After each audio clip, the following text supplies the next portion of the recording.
Hoy me encuentro en el desierto del Negev, en la parte más al sur de Israel. Hace algunas semanas estuvimos en Cesarea de Filipo, que es el norte, la frontera con Siria. Aquí en cambio estoy prácticamente en la frontera entre Egipto y Jordania, al sur, con el Mar Rojo. Y en esta parte del desierto, esto es las minas de Timna, una zona desértica de cobre, llena de cobre, donde los egipcios venían aquí a sacar cobre.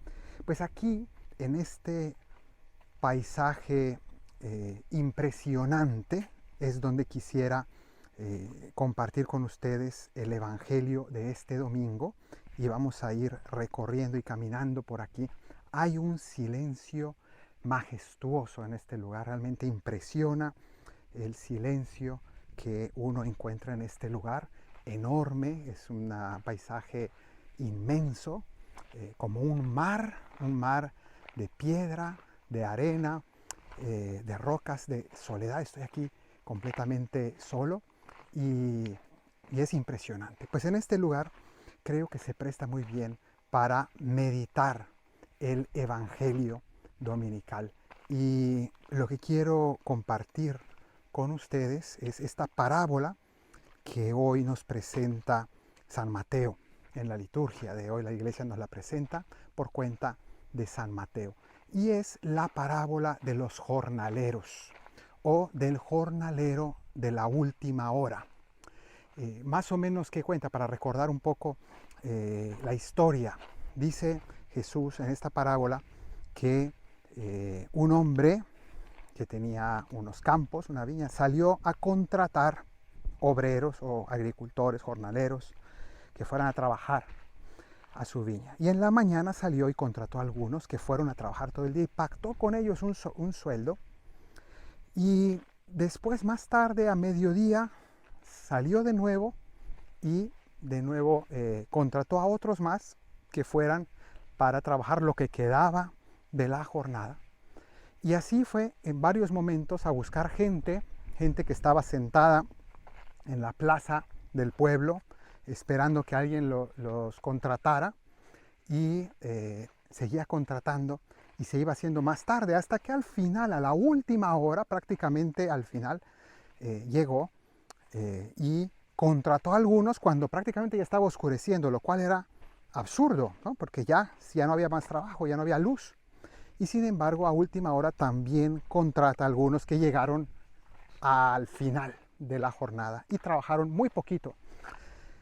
Y después de que llegaron esto, a los instantes después de haber traído estos últimos obreros, que llegaron prácticamente a hacer nada, terminó la jornada, llamó a todos y les dijo: les voy a pagar.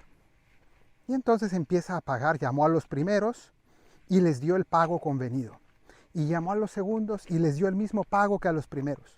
Y llamó a los terceros. Y cuando llama a los últimos, que llegaron tan tarde, les dijo este señor: aquí tienen su pago. Y les pagó lo mismo que a todos los demás. Les dio el mismo sueldo. Nada más, cuando escuchamos esta historia ya nos suena sumamente raro. Y no sé a ustedes, pero lo primero que nos surge es decir: uy, qué injusto, qué desigual, porque estos no trabajaron nada. Los primeros les pagaron una cantidad y a estos que no hicieron nada también les pagaron lo mismo. Ahora vamos a analizar por qué Jesús cuenta esta parábola tan extraña, pero vamos a decir incluso tan interesante. Y lo que aquí Jesús nos quiere enseñar, porque ¿cómo termina la parábola? Los que llegaron a la primera hora, los que llegaron temprano, estaban muy molestos con el patrón, con el dueño de la viña. Y estaban muy molestos porque les habían pagado igual que a los otros, o mejor dicho, no porque a ellos les habían pagado igual que a los otros, sino porque a los otros les habían pagado igual que a ellos, lo cual es interesante, ¿no? Entonces están indignados. Entonces viene una discusión y este señor les dice: ¿y ustedes por qué se molestan? ¿No habíamos nosotros en la mañana convenido que yo les iba a pagar este sueldo? Y es lo que les pagué. ¿Qué les molesta? Les molesta que otros recibieron el mismo pago y no trabajaron. ¿Es justo esto? Repito, no les molestó que no les hayan pagado más de lo convenido. Les molestó que a otros les hubieran pagado lo mismo que a ellos. Vamos a analizar entonces qué significa esta parábola y por qué Jesús cuenta esto.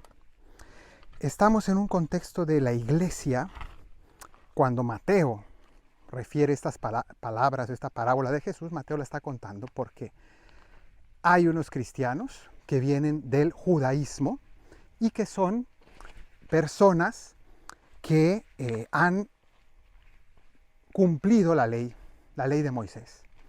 En el judaísmo se cumple la ley de Moisés, unas maneras de vivir, unas maneras de comer, unas maneras de rezar, muchos mandamientos. El judaísmo saca 613 mandamientos de la Torá y los trata de cumplir al pie de la letra para agradar al Señor. Y hay cristianos, judíos que se convirtieron al cristianismo y que dicen, bueno, nosotros nos hemos ganado la salvación del Señor porque hemos cumplido la ley. Esto, en cambio, no ocurre así con los cristianos que llegaron después, a la última hora. ¿Quiénes son?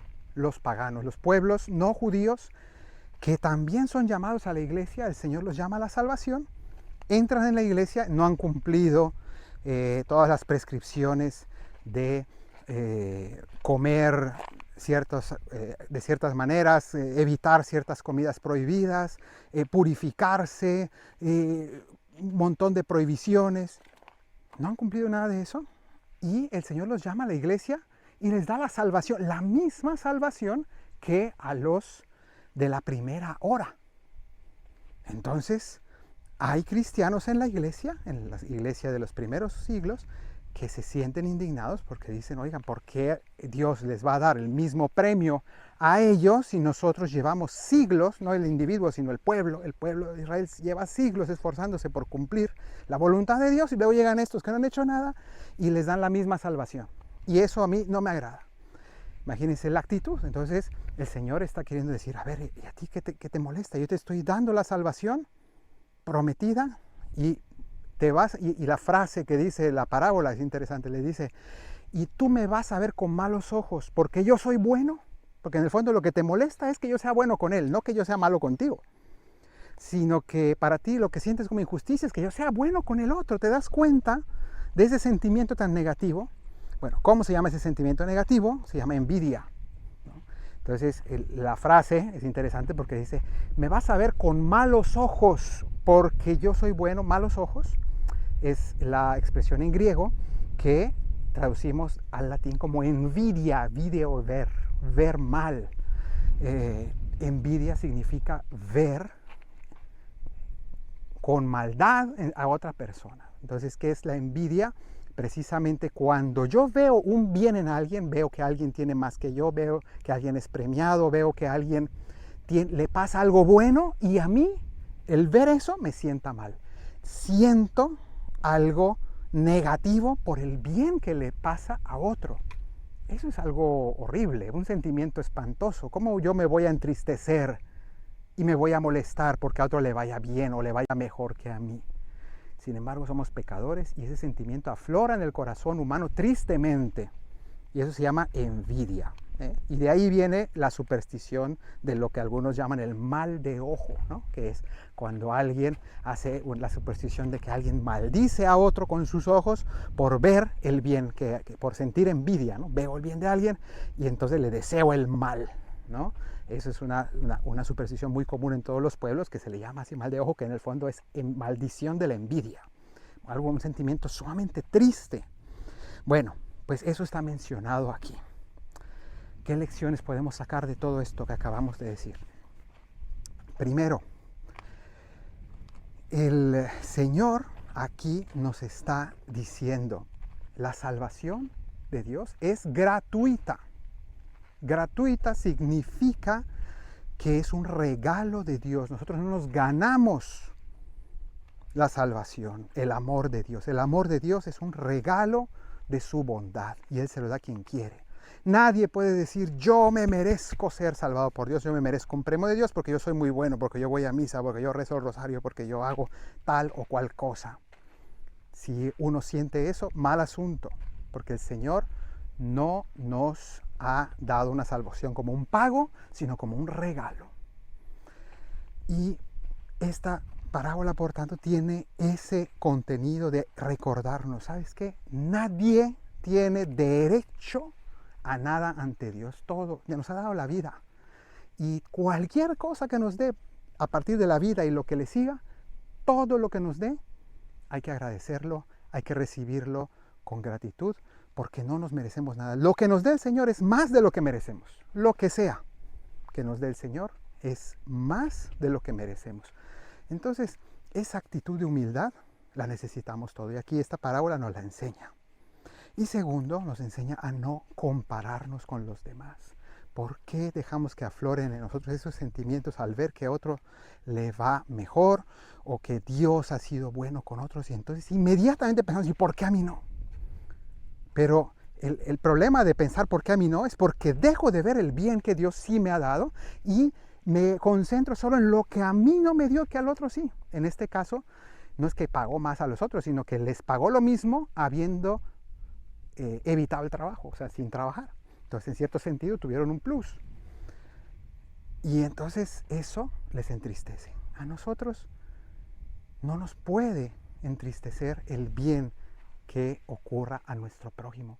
Necesitamos nosotros pedirle al Señor la humildad de reconocer que no merecemos nada y la humildad de reconocer que lo que nos dé es maravilloso, que lo que nos dé debemos besar las manos benditas del Señor por cualquier beneficio sin compararnos con nadie, porque el amor de Dios tiene una medida única para cada quien. Y si el Señor ha sido muy bueno con otros, muy bueno, ha sido también muy bueno conmigo, ha sido muy bueno contigo, con todos, pero si vemos que ha tenido una especial bondad con alguien más, algo que no me ha dado a mí, pero que le ha dado al otro, pedirle al Señor la gracia de poder alegrarme y alegrarme mucho, porque amo a mi hermano y me alegro con mi hermano.